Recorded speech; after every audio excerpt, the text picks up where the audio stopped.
mengenai salawat nariyah. Salawat nariyah semua orang sepakat tidak ada dalilnya, baik yang rutin baca maupun yang tidak rutin baca, baik yang mau baca maupun yang tidak mau baca. Dan seorang muslim seharusnya sikap yang tepat adalah jangan meninggalkan yang ada dalil dan berganti kepada yang tidak ada dalil. Karena nanti jadinya menggantikan sesuatu yang lebih mulia dengan sesuatu buatan manusia. Sebab yang ada dalil itu bersumber dari wahyu. Nabi SAW mengajari itu sumbernya adalah wahyu. Selanjutnya, dalam bersolawat kita diperintahkan untuk perbanyak solawat sebisa mungkin. Karena solawat itu ibadah. Allah perintahkan, ya ayyuhalladzina amanu sallu alaihi wa sallimu taslima. Wahai orang yang beriman, berikanlah salawat dan salam untuk Nabi sallallahu alaihi wasallam. Tapi Anda perlu bedakan. Ada salawat, ada pujian. Sama atau beda? Sama atau beda? Beda. Bedakan dua ini. Kalau bisa membedakan ini, insya Allah nanti kita bisa lebih mudah untuk memahami aneka bentuk salawat yang dibuat oleh masyarakat. Salawat itu kalimatnya pendek. Cukup kalimat Allahumma salli ala Muhammad. Dan ditambah dengan salam Allahumma salli wa sallim ala Muhammad. Dengan mengucapkan Allahumma salli wa sallim ala Nabiyyina Muhammad, ala Habibina Muhammad atau ala Khalilina Muhammad, berarti kita sudah memberikan salawat dan salam untuk Nabi SAW sesuai perintah Allah. Innallaha wa malaikatahu yusalluna 'alan nabi ya ayyuhalladzina amanu sallu 'alaihi wa sallimu taslima. Perintahnya kan sallu 'alaihi wa sallimu taslima. Berikanlah salawat untuk beliau dan berikanlah salam untuk beliau. Perintahnya dua itu. Di surat Al-Ahzab. Karena itu kalau kita mau memperbanyak salawat dan salam untuk Nabi SAW, diulang-ulang. Allahumma salli wa sallim ala nabiyyina Muhammad. Allahumma salli wa sallim ala nabiyyina Muhammad. Anda ulang-ulang. Pengulangan semakin banyak, maka jumlah salawat semakin banyak. Nah, lanjutannya kadang ditambahi dengan pujian. Pujian itu bukan salawat. Pujian itu pernyataan yang berbeda dari pernyataan salawat. Pujian contohnya apa, Pak? Misalnya kalimat salawatnya pendek. Allahumma salli wa sallim ala nabiyyina Muhammad alladzi ini dilanjutkan. Ya Allah, berikanlah salawat dan salam kepada Nabi kita Muhammad. Beliau adalah orang yang, sebutkan, pahlawan umat, pemimpin bagi umat. Terus apa lagi? Misalnya nanti pemberi syafaat bagi umat, orang yang paling kau cintai. Ini kan bukan salawat semua ini, tapi pujian untuk Nabi sallallahu alaihi wasallam. Sehingga misalnya kalimat salawat cukup dibaca enggak sampai 1 detik. Allahumma salli wa sallim ala nabi, enggak, 2 detik lah. Allahumma salli wa sallim ala nabiyyina Muhammad, 2 detik ya. Pujiannya 10 detik. Karena lebih panjang. Andai kan dia baca salawat saja, dia bisa membaca salawat dalam satu paket ini 5 kali. Tapi karena pakai pujian cuman sekali plus pujian. Terus diulang lagi. Paham maksudnya? Sehingga dalam waktu yang sama, orang yang membaca salawat dan salam saja, dia bisa mengucapkan lebih banyak daripada salawat dan salam diiringi dengan pujian. Maka pertanyaannya sekarang, sebutkan dalil yang memerintahkan kita memuji Nabi SAW. Ada enggak? Sebutkan dalil yang memerintahkan kita memuji Nabi SAW. Memuji boleh, tapi tidak diperintahkan. Yang diperintahkan apa? Bersalawat. Yang diperintahkan bersalawat. Allahumma salli wa sallim ala nabiyyina Muhammad. Atas perintah Allah, ya ayyuhalladzina amanu sallu alaihi wa sallimu taslima. Tapi kalau memuji, ya Allah, berikanlah salat kepada Nabi Muhammad SAW. Beliau adalah orang yang isinya pujian semua ya. Ada perintahnya enggak yang ini? Enggak ada perintahnya. Sebutkan dalil yang memerintahkan kita untuk memuji Rasulullah SAW. Kita enggak menemukannya. Tapi kalau dalil yang memerintahkan kita untuk bersolawat ada dalam Al-Quran, ada dalam hadis. Oleh karena itu pujian sifatnya dibolehkan, tapi tidak diperintahkan. Boleh enggak memuji Rasulullah SAW? Silahkan. Namun pujian itu dibatasi. Pujian itu dibatasi. Suatu ketika ada sahabat yang memuji Rasulullah SAW. Anta khairuna ibnu khairina, engkau adalah manusia terbaik kami, putra dari manusia terbaik kami. Kemudian Rasulullah SAW mengingatkan, la tutruni kama atratin nasara ibna Maryam. Janganlah kalian mengkultuskanku sebagaimana orang-orang Nasrani mengkultuskan Isa bin Maryam. Innama ana abdun faqulu abdullahi wa rasuluh. Aku adalah seorang hamba, maka panggil aku hamba dan utusan Allah. Sehingga beliau sendiri tidak mau dipuji berlebihan. Suatu ketika datang seseorang, disebutkan dalam hadis riwayat Muslim, ya Rasulullah, anta khairul bariyah. Ya Rasulullah, engkau adalah makhluk terbaik di muka bumi ini. Nabi SAW mengatakan, innama huwa Ibrahim. Itu Ibrahim. Jadi saat ada orang yang nyebut engkau adalah khairul bariyah, Nabi SAW mengatakan, innama huwa Ibrahim. Itu adalah Ibrahim. Dan para ulama mengatakan hadza tawaddu'un Nabi SAW, dan ini contoh tawaddu' Nabi SAW. Beliau sendiri itu sebenarnya tidak suka dengan seperti itu. Tapi kalau bersalawat beliau perintahkan untuk memperbanyak salawat. Man shalla alayya wahidan sallallahu alaihi biha asyra. Siapa yang memberikan salawat untukku sekali, Allah akan balas untuknya salawat 10 kali. Maka setiap pagi dan sore kita dianjurkan membaca salawat 10 kali biar dapat balasan jadi 100 kali. Dengan mengucapkan Allahumma salli wa sallim ala nabiyyina Muhammad 10 kali. Minimal ya. Lebih bagus. Dalam satu kajian ini misalnya narasumber mengucapkan nama Nabi SAW dan Anda ikut umi-umi salawat, itu sudah lebih dari 10 kali. Walhamdulillah. Nah, disinilah seorang muslim bisa membedakan mana salawat, mana pujian. Kalau sudah bisa membedakan, maka dia bisa mengukur porsi salawat kamu itu jumlahnya berapa. Lebih banyak porsi salawatnya ataukah pujiannya. Dan Nabi SAW diperintahkan oleh Allah, perhatikan ya, beliau diutus oleh Allah untuk mengagungkan Allah, bukan mengagungkan diri beliau. Beliau diutus oleh Allah untuk mengagungkan Allah, bukan mengagungkan diri beliau. Sedangkan pujian, pengagungan itu diberikan untuk siapa? Allah Rabbul Izzah. Fasabbih bismi rabbikal azim. Sabbih isma rabbikal a'la. Kita diperintahkan untuk banyak menyucikan Allah, memuji Allah. Sehingga uzkurullaha dzikran katsira. Perbanyaklah mengingat Allah dengan memuji Allah sebanyak-banyaknya. Maka untuk pujian kita tujukan untuk Allah. Sedangkan nabinya yang diutus kita berikan salawat. Sinkron ya. Maka prinsip beliau diutus oleh Allah bukan untuk mengagungkan beliau, tapi untuk mengagungkan Allah. Dan pujian itu bagian dari pengagungan. Boleh memuji makhluk, tapi tidak boleh melebihi batas. Baik. Setelah paham ini, berikutnya kita beralih kepada isi pujian dalam salawat nariyah.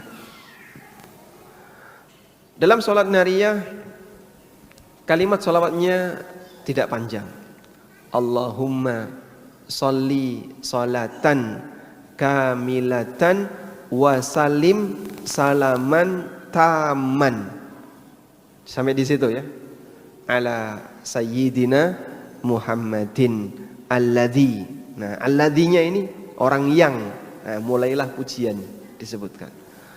Tunhallu bihil uqadu wa tanfariju bihil qurabu wa tunalu bihil hawaiju wa tuqda bihi ar-raghaibu. Ya. Di bagian ini isinya pujian, dan pujian ini lebih panjang daripada salawatnya. Karena kalimat salatnya pendek. Allahumma sholli salatan kamilatan wa salim salaman taman ala sayyidina Muhammadin. Itu salawatnya. Salawat dan salam. Alladzi tunhalu bil uqadu wa tanfariju bil qurabu wa tunalu bil hawaiju wa tudha bil ragaibu. Ini pujiannya. Sekarang kita akan menilai pujian ini. Tadi kaidahnya pujian itu boleh tapi tidak diperintahkan. Satu. Yang kedua, pujian itu tidak boleh melebihi batas. Boleh nggak kita menyebut salat dan salam untuk Nabi yang maha kuasa atas segala sesuatu, mendengar semua suara, melihat segala hal, ilmunya meliputi langit dan bumi, wala yuhituna bi syai'in min ilmihi illa bima syaa'. Boleh kayak gitu? Itu pujian untuk Allah. Ya Allah, berikanlah Allahumma sholli salatan kamilatan wa salim salaman ala nabiyyina Muhammadin as-samad alladzi lam yalid wa lam yulad. Nah, misalnya. Ya enggak boleh. Itu untuk Allah. Pujian untuk Allah jangan diberikan untuk beliau. Karena melebihi batas jadinya kultus sebagaimana yang terjadi pada orang Nasrani mengkultuskan siapa? Nabi Isa. Menyebut anak Allah, bahkan ada yang menyebut Nabi Isa adalah Allah. Baik. Alladzi tunhallu bihil uqad. Tunhallu artinya dilepaskan. Al-uqad segala bentuk ikatan. Ikatan maksudnya adalah kesulitan. Bihi dengan sebab Nabi SAW. Di mana dengan sebab Nabi seluruh ikatan jadi lepas. Benar enggak seperti itu, Pak? Jika yang dimaksud ini adalah bentuk tawassul dengan menyebutkan jah, kehormatan Nabi SAW. Tidak sampai pada derajat syirik, namun ini tawassul yang tidak pernah diajarkan. Maksudnya begini ya. Jadi di antara faktor yang menyebabkan doa itu mustajab adalah apa? Kedekatan dengan Allah. Kedekatan dengan Allah. Saya mau berdoa, saya ingin doa saya mustajab, maka saya mendekat kepada Allah biar doa saya mustajab. Caranya gimana saya bisa mendekat kepada Allah? Ya kamu beribadah kepada Allah, kamu berbuat taat kepada Allah, kamu jadi orang soleh biar kamu dekat dengan Allah. Sudah? Kalau kamu sudah dekat dengan Allah, maka doamu mustajab karena dekat dengan Allah. Baik. Nah, menggunakan jah, keagungan orang lain itu seperti ini. Saya bukan orang yang dekat dengan Allah. Fulan ini orang yang dekat dengan Allah. Maka ketika saya minta kepada Allah, saya nyebut nama fulan. Ya Allah, dengan nama fulan kabulkan doaku. Paham? Berarti dia menggunakan ketaatan orang lain dipinjem biar doanya mustajab. Paham maksudnya ya? Baik. Itu yang dimaksud bertawasul dengan jah orang soleh. Orang soleh dia dekat dengan Allah, tapi solehnya untuk beliau, bukan untuk kamu, kan gitu. Kok kamu pinjam kesolehan orang lain? Kakek saya dulu orang soleh ya Allah, maka kabulkan doaku ya. Solehnya kakekmu untuk kakekmu.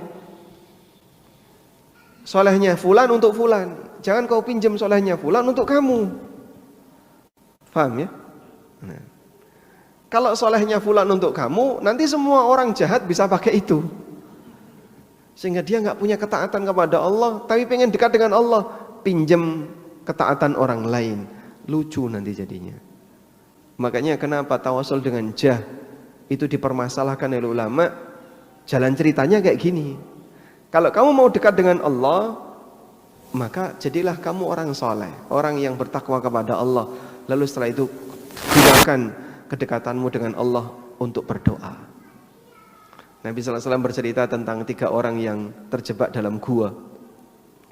Lalu mereka tidak bisa keluar karena ada batu besar yang turun menutupi pintu gua. Mereka kemudian berdoa, cerita apa? Ya Allah, dulu kakek saya orang soleh, dulu mbah saya orang soleh. Begitukah? Tidak. Mereka cerita apa?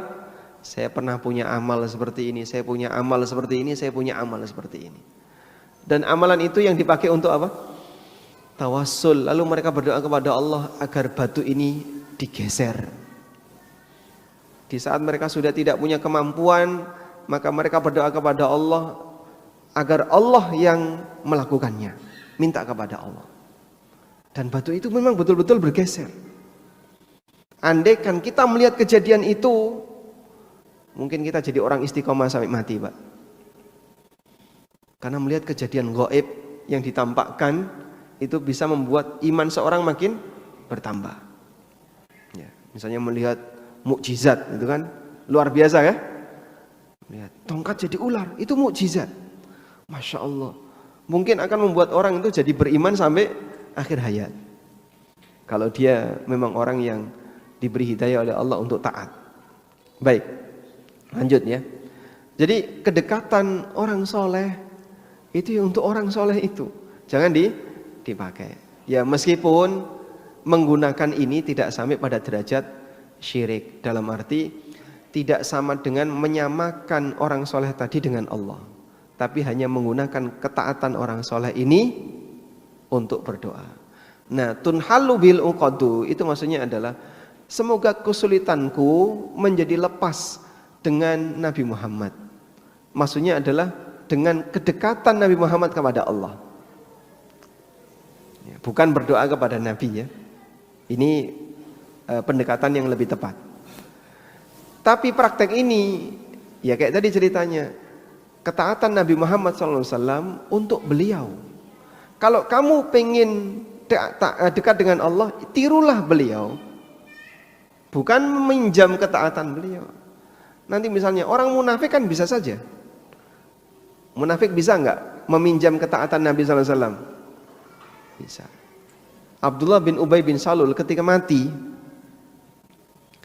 yang jadi kafannya apa? Ketika mati yang jadi kafannya apa? Jubah Nabi SAW.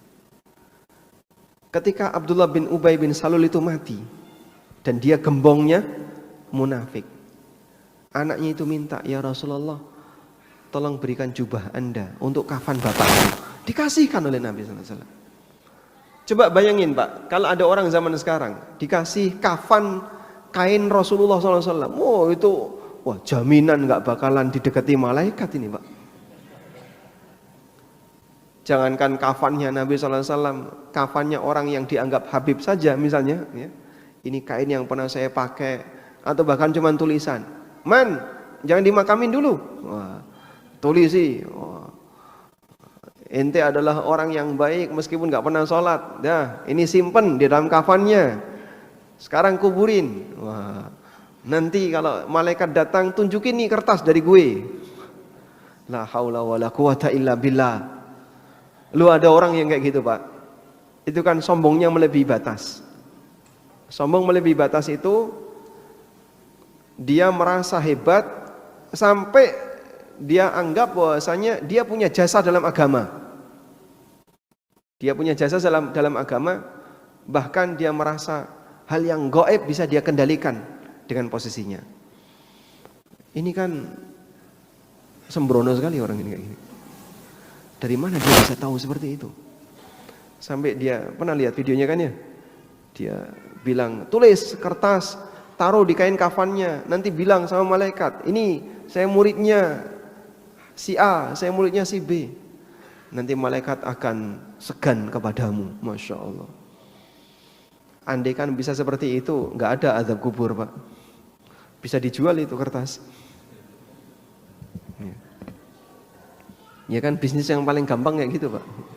Pinjam nama orang soleh, ditempel di sebuah produk, jadilah garam ruqyah. Padahal itu ngapusi semua, penipuan. Baik. Nah deretannya sama ya.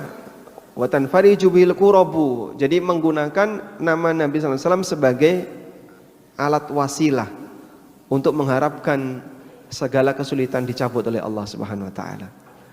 Sehingga sisi pemahamannya tidak sampai pada derajat syirik, namun tawassul dengan menggunakan jah, kehormatan orang soleh. Wallahu a'lam.